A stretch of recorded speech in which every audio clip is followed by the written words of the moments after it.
Hi there, Sandy here. Welcome to another jewelry making video at keepsakecrafts.net.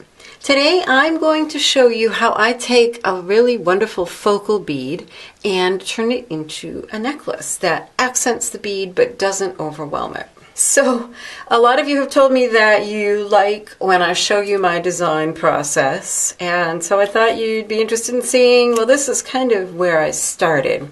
Actually, this is where I started, was with this bead.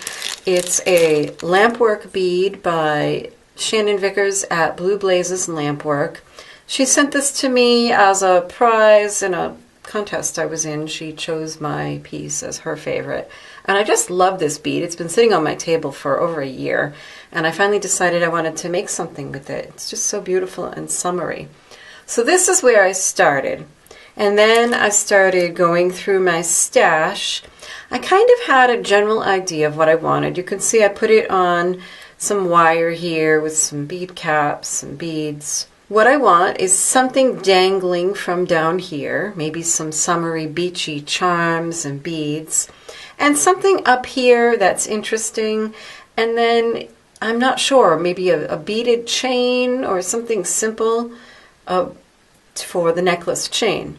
So I did go shopping to Michael's, and I found these, which I think are awesome, these little crystal points, which I think if I find the right size to dangle down from here, wire wrapped, will look really cool. I also found these Starfish, which I thought were just the right colors to go with this, so I might dangle one as those as a charm, or they might be part of the necklace chain on the sides. I thought this one right here might be pretty up above it. I just wanted something kind of big to accent it. So these were all at Michael's, and then the other pieces that I don't use will go into the stash. I can think of lots of ways of using these crystal points for dragons and fantasy things. I've got all kinds of ideas, so I was really happy to find those. And you can see I focused on blue and silver. I've got chain, beads, wire, some check fire polish beads. Here I've got a bunch of charms. I grabbed this one because I thought it would look good. It's kind of got a sea glass look, but I think I may go with the crystal points. Little scallops and just long dangly things of pearl that I wire wrapped. So let me clear all this out for the moment, and let's just focus on the dangles. Okay, so I've assembled most of what I pulled out for dangles, and of course I'm not going to use all of these. First of all, I just thought I'd show you what I put on the eye pin here. This is just a bit of wire that I put a loop on one end, blue check fire polish beads, and these are both bead caps. They're stamped filigree bead caps, and they started out as bead caps that would fit nicely on round beads. And all I did was slide them on, give them a pinch, and now they fit perfectly on a lentil-shaped bead. So that's a great little trick. You don't have to have special bead caps for lentil beads. You can shape them. Now remember, the goal here is to accent this lampwork bead, not overwhelm it. So you do have to be careful, because sometimes you can go so crazy adding things that you don't even notice that that's the accent bead. So I had this one. These were what I originally had before I went to the store and found these points, which just made me so happy. I think I really like these better. This one's just a little bit long. The proportions aren't quite right. So I'll save that for another project. And now I need to decide. I love that I got all these different sizes, so I can kind of pick and choose what seems to be a good proportion. That's too long. I think maybe something like that is good. What do we got down here? And you've heard me say it many times before, make visual decisions visually. So you notice I'm taking it and I'm actually holding it up to it and looking, and that will help decide. I think I like this one. It's thin, it's a good length, it'll look good wrapped. What else have we got? Yeah, I like that. Let's see, the pearl. I think I like the pearl. I think that's too much now with the crystal point. This I had pulled out. This was it's like faux beach glass. I'm sure it's etched, but I had it in a bag, and I thought if I couldn't find something like this, I might wire wrap this, but this will be so much easier to manage because it's got a hole drilled through it. Now that's kind of a similar shape to the pearl, so oh, that's cute. I like that. And I had also pulled out these. These are bead caps, and I had thought to maybe make a tassel coming down from here. But I kind of like just this assortment of charms and dangles. And I think that's good. I think if I add any more, it's going to be just overwhelming and take over. Like I said, I want this lampwork piece to be accented, not overwhelmed. So I think I'm going to use these. And this starfish is a charm, this one too, that I just colored with Gilder's pastes. Just rubbed a little bit on there and let it sit and buffed it. So let me show you how I will wire wrap this point. This is 24 gauge sterling silver filled wire. And I'm going to cut a good amount because how far down is that hole? You know, I don't even know if this is glass. It almost feels like acrylic. Interesting. It looks good though. I've got about 16 inches of wire here, 18. I'd rather have more than enough than run out. So take your length of wire, poke it through the hole. And the exact amounts will depend on the piece that you have. I'm going to leave about 2 inches sticking out one end. Bend both ends up and kind of pinch and bring them together in a triangle above the piece. Go ahead and grab them right where they meet with chain nose pliers and make a bend. A 90-degree bend. Tuck in round nose pliers and bring the loops, or both pieces, over the round part of the pliers to make a loop, or 2 loops really. This will make it very secure because we'll have both of them wrapped. Reposition the pliers and then finish the loop so that that wire is now coming out, or those wires are now coming out at a 90-degree angle again. And I'm going to hold on to these loops with some flat nose pliers while I wrap. So first I'm going to wrap this short one. And because we're doing like a glass shard, I think messy wraps are definitely the way to go here, but you do whatever looks good with the piece that you're making. All right, I'm going to hold on to these with my round nose because those loops kind of wanted to separate. Tuck in that wire end, and now we've got all this wire to start wrapping.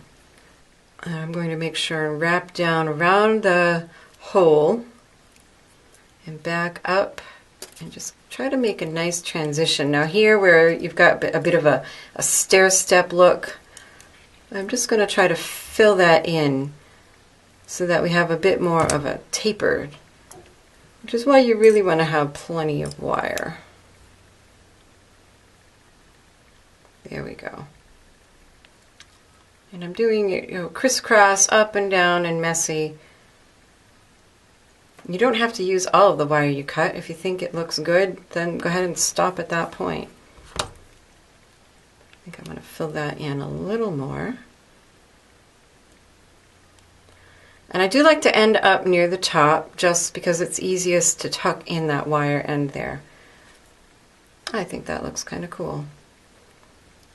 So I'm cutting off 3. So yeah, I ended up using about probably my original amount, probably around 15 inches.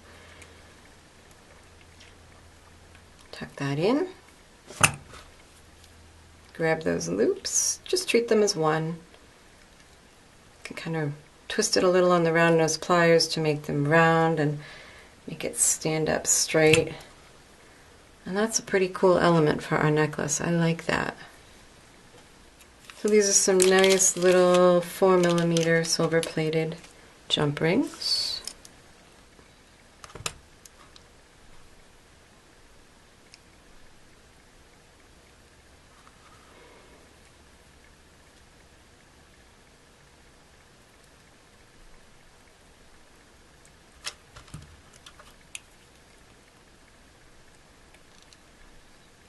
And the little starfish, I think I'm going to dangle from, oh, would I rather one of these blue ones? No, that's too much. Just to give different levels of height and interest, I'm going to dangle the starfish from the loop of the crystal point. Or acrylic shard, or whatever it is. So let's slide all this back on and see how it looks. You can see there's the bead cap. And notice I used two different bead caps too. This one I thought was really pretty, but it was a little big and it kind of came down like onto the bird's head. So I used a smaller one on top. Oh, I think I like that. Got different levels, different textures. The only thing I might do, I might add like a little thing of blue beads that dangles down here, but we'll see.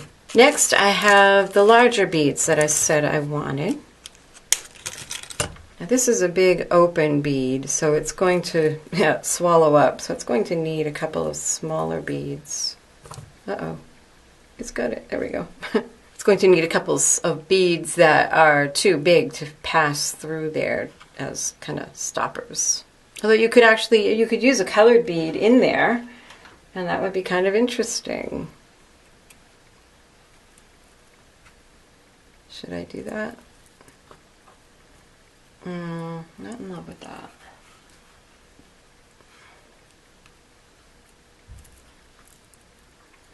I think I might do without the blue one.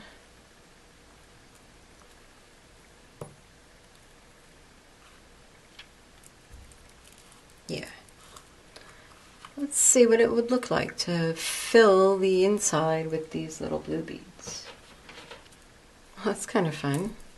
They're sort of hidden and tucked away in there. I like that. I'm not sure that I love this one still. See, this is my design process. Try it, see how it looks. Try something else. I think, although as much as I love this filigree bead, I think it's too big in proportion to the lampwork bead. So sadly, it's gone. Oh well. One thing I'm not liking is that I've got this long eye pin, and so it's very easy for it to get bent out of shape, and it doesn't hang so nicely. So I think what I'm going to do here is actually make a loop right here, and then anything above it will be on its own eye pin. So this is my one-step looper. I've shown you this before. I'll have a link to how it works. And after trying many different combinations, I think I've settled on keeping it pretty simple. So I've got this saucer-shaped stardust bead and the two blue crystals, and that's it. After all of this, I think that will do for the top. Because again, keep in mind, it's easy to get very fancy and to just totally overwhelm your focal bead. So do keep in mind that the entire purpose of the exercise really is to accent and show off that lovely focal bead. Now the next part is to design the chain and decide what's going to happen there. So back to my design board with many of the bits and pieces I pulled out just in case I thought they would look good. Here's the pendant so far. And let's see, now we could just do a simple chain and that would be it. And that, you know, isn't bad. I think maybe not a whole lot more than a simple chain, but something a little bit more. And as I'm looking at that, as much as I love these pretty glass starfish, I definitely think they are too much, so they're off. And this is kind of how I do it. I just keep eliminating. And I love these beads and thought they would be a good accent, but again, they're a little large. They're gorgeous, but they're maybe a bit too much of competition, so they're out of here. Same for these barrel beads. I like them, but maybe, yeah. Well, I don't know, maybe one or two? No. So I kind of just, and even these are pretty, but they're just going to take over. So I think really what I'm thinking as I'm looking at this chain is just a little bit more than the chain, but not much. So I think all of these blue beads, these larger ones, are out of here. Now I do have some more of these little blue ones, and I also have these, which are nice, but they've got an Aurora Borealis finish on them, and there's nothing else here that has that, so I think no. I do have some clear beads. And these are pretty, these little white. They've got a bit of an AB, but they're not so big that they'd be overwhelming. That's kind of pretty. Maybe interspersed with some of these blue ones. Oh, I think I'm liking that. And maybe a couple, just a couple of the silver stardust beads. And perhaps just a short length of beads, and then the rest will be chain. So I just took a moment, figured out a pattern for those. I've got one of these left, which makes me crazy, but that's okay. So the first thing I'm going to do here is slide the wire into a wire protector. Just this little horseshoe shaped thing. If you want to learn more about these, I've done a Friday Findings video on these.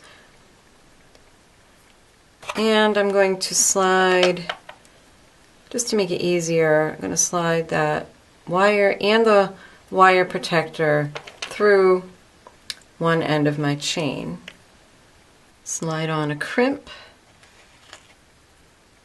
and that crimp goes over both wires down here,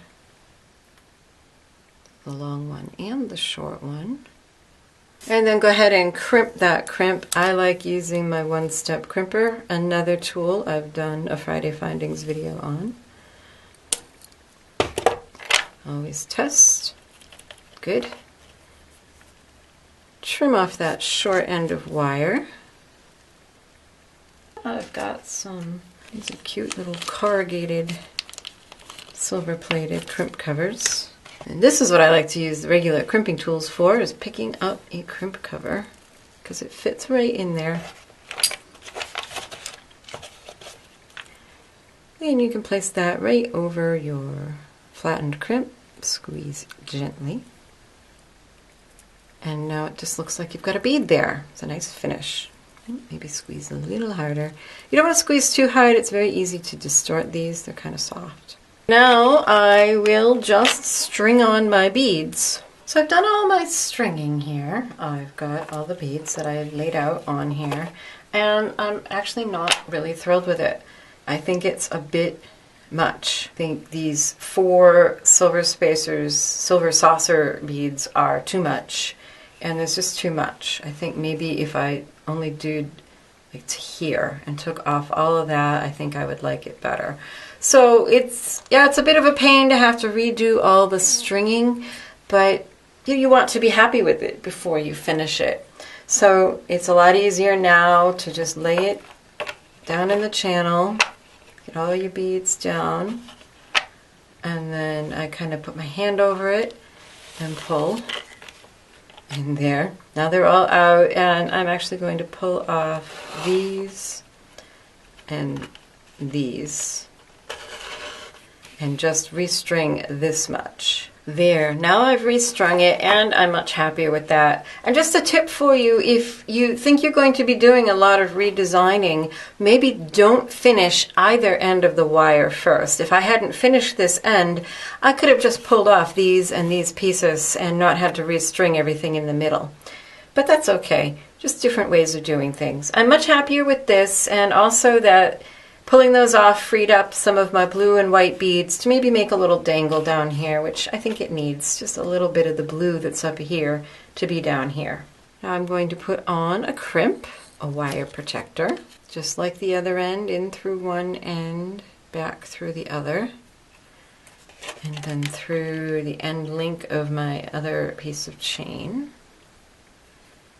And then just like the other end, both wires go through the crimp. Now I need to pull this up. You don't want to pull it up so snug that, see how these beads are all stiff and they just suddenly don't look so nice.